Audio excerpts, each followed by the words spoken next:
Ciao Tesla people, I'm at the Pieve di Leolino, this guy here. I'm going to post some pictures and then you'll see the church inside. And it's really cool. They're doing actually the vendemmia, they're making wine behind there. And this is the view, that's Panzano. And this is the view of the hills. We are in the Chianti region, Doc G, the Gallo Nero, the Black Rooster wines. So now they are doing vendemmia all over the vineyards, and after that there is the olive trees. Pretty cool.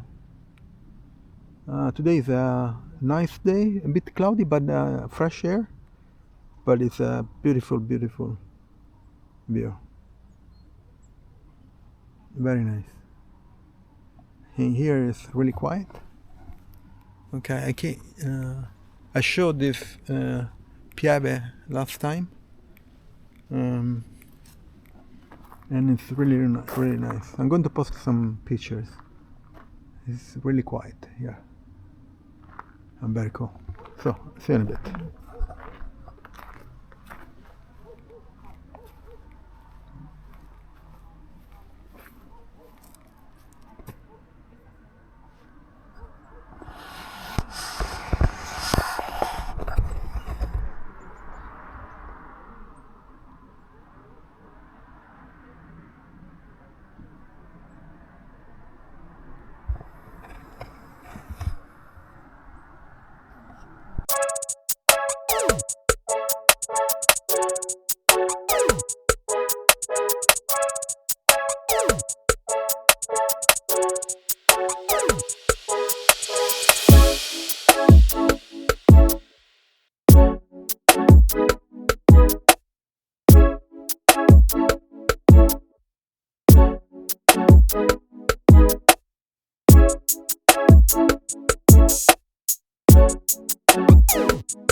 So I'm back home. It was nice ride. The Pieve is really nice to visit, and the view from there is incredible. They're doing the vendemmia, so they're making wine, which is pretty good. After that, they're going to make olive oil, probably in October, I think, around here. Anyway, please leave a like, subscribe to the channel, turn on notifications, share it, and I'll see you on next video. Ciao Tesla people!